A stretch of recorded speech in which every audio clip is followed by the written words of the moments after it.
What's up, everybody? Welcome to Podcast Now Plus. I'm Alex. In this video, I want to talk about 8 games that I have sadly not been able to play in 2024. Just kind of a fun discussion, looking back type video. What I like about this, and you guys can hopefully help me out in the comments here, what I tend to do, I list off my 8, and then you guys tend to give me like 3, 4, 5 other ones. I say, dang it, and I add it to the list. I genuinely believe this has been a solid year for games. I know the opinion generally, varies depending on person to person, but I played a lot of good ones this year. I missed out on some, and I think I missed out actually on some pretty good ones that we'll talk about in this video. Okay, now I plan on playing all of these at some point in my life, hopefully some sooner rather than later. I guess it depends on which one, but like I said, let me know in the comments maybe games that you missed out on or games that I should check out that came out this year that maybe I'm not thinking of. And here we go. I'm going to pull out the good old notebook and want to start with Visions of Mana. This is one that I gotta be honest, for some of these I was planning on getting them like immediately, didn't work out. Some of them I always kind of intended or thought, okay, well, maybe I could push it back and play it kind of eventually. This is kind of one of those games. I played the demo of Visions of Mana and I actually really enjoyed it. I've never played like Trials or anything like that,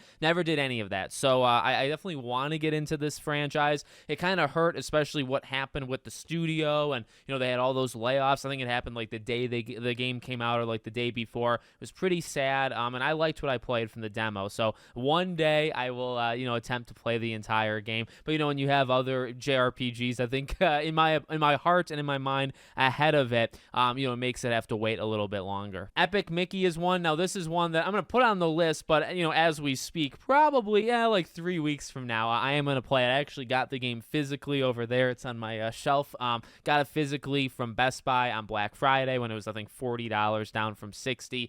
That honestly was kind of the issue for me, was the price, was the release time. I think it came out around Quidditch Champions. I ended up getting Dead Rising Deluxe Remaster from Capcom. They gave me a code, and I didn't really expect that, so I was like, okay, well, Epic Mickey. I played the original. I really liked the original, and I felt like, okay, I'm going to get into this game at some point. And like I said, I do have this one out of all of these. Like, I don't know if I actually have.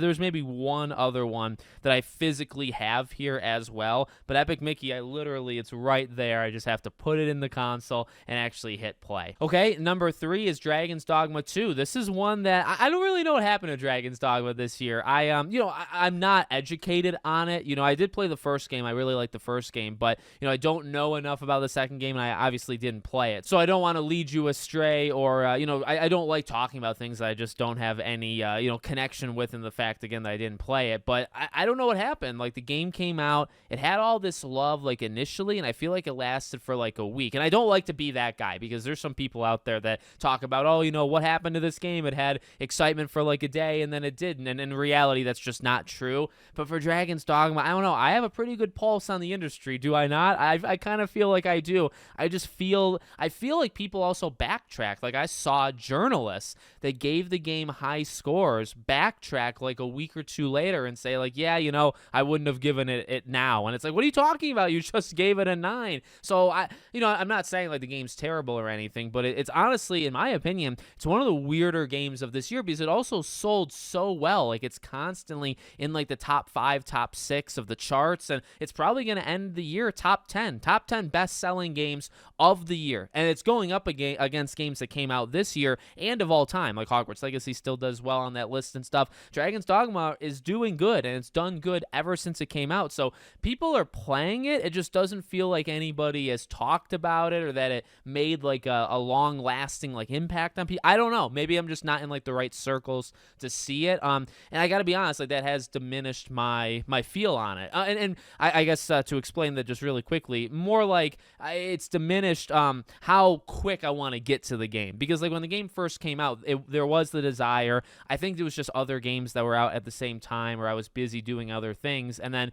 by the time I was thinking about it, I was like, well, I could probably just get on like a Black Friday sale, right? Just kind of wait on it. And then again, as time went on, there's just like some weird, thoughts, about this game and all. So I don't know. I really like the first game. I'm sure this game is at least good. I don't doubt that at all, but I just find it to be one of the weirder games of the year. Another one is Persona 3. Now, this is another one that I actually have physically. I know it was out on Game Pass, and then I believe even the Answer DLC was on Game Pass, which is a great deal for them to do like that entire thing. But I did get it. My friend actually bought it for me for Christmas on PS5. I would have to buy now the the Answer DLC, which I will do. This was always one, I think, especially as I got closer to it, because I think Infinite Wealth came out like a week before it, or maybe even just a few days before, and I was playing Infinite Wealth, and I think I knew kind of in that moment Persona 3 is like a 70, 80, 90 hour game. It's going to be a game that I just have to kind of give 3-4 weeks to. I don't really have, I don't know when I'm going to have that time, to be honest with you, and I get worried about that myself,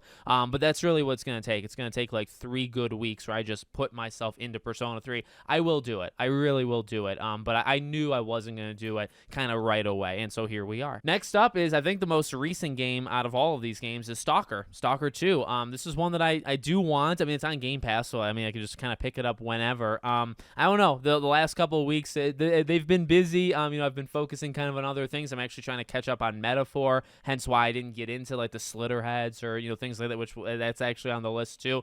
Stalker 2 is a game that I was pretty honest with, leading into it, where I never played the first game. I don't even know if it's a type of game for me, but it's a game I want to give a chance to. And I still hold that same. I gotta just give it a few days, and maybe that's what I'll do. The good news for all of these games is that the second half of December and then all of January is free. So like, if there's ever a time, maybe not for like a Persona, but if there's ever a time to nail a couple of these shorter games like an Epic Mickey, it's kind of right now. And then sticking with kind of just the end of the month thing, I mean, really, Stalker 2 and then the last 3 games, I believe all were in November. So Slitterhead, Planet Coaster 2, and Lego Horizon. Lego Horizon slipped, I think, the more that I heard from it. It's still a game I do want. I think it makes for a good family game, so I could probably justify it in my head, where it's like, even though my daughter doesn't care about Horizon or probably doesn't even know what it is, I think it's something that could be fun to just play with her. So I think I'd maybe pick that up maybe around her birthday, maybe Father's Day, my birthday, something like that. Maybe we can play it. So that's kind of my thought process or my reasoning for that one. And then, Slitterhead and Planet Coaster, I don't know, just other games, Holiday Wallet, being tight, things like that. They were games that I kind of was hoping, not expecting, but hoping they would be on Black Friday. I know they had just come out, I think like 1.5 and 2.5 weeks before Black Friday, but I was hoping some of those November games would get like a 15-20% off kind of sale from Black Friday, just so you can kind of snag it. Slitterhead's definitely one that I want physically. I think that would kind of be cool to really. Actually, I'll say this too: any game that's like this far out from it coming out, I actually would prefer them all to be physical, because it's like, if I've waited this long already, I'm not really doing it for any of these channels. I'm just doing it for my own pleasure, which I play games for myself just in general. I think I strike a good balance, but we've gone so far from when these games have come out. I'm willing to wait for a 30, 40, 50% off sale and then just get it physically. I think Slitterhead would be a good one physically. Epic Mickey, I want it physically, and a couple other ones. So that's kind of the plan with those. But I really hope to play all of them. I mean, honestly, if I were to rank them, like Persona 3 might be the highest, but it's also the hardest to actually do. Epic Mickey, I legitimately think I'm going to play that in like 2-3 weeks. I really do want to try Slitterhead, so that's probably like high up there on the list. And even like Planet Coaster 2. I mean, it's got freaking water parks. What am I doing? I got to get into it. No,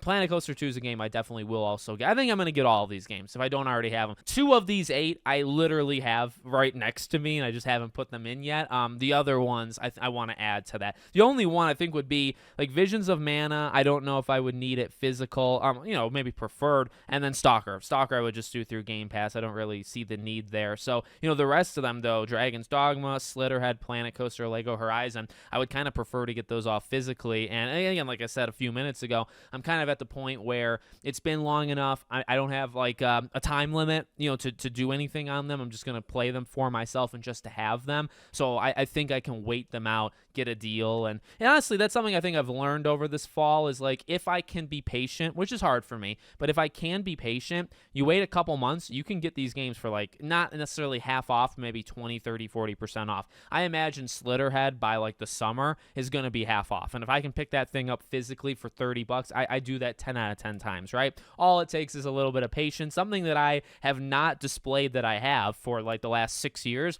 but I'm going to start trying to do it a little bit more often. So let me know what you guys think in the comments. Make sure you're subscribed to the channel, bell icon turned on, and I hope to see you all on the next one.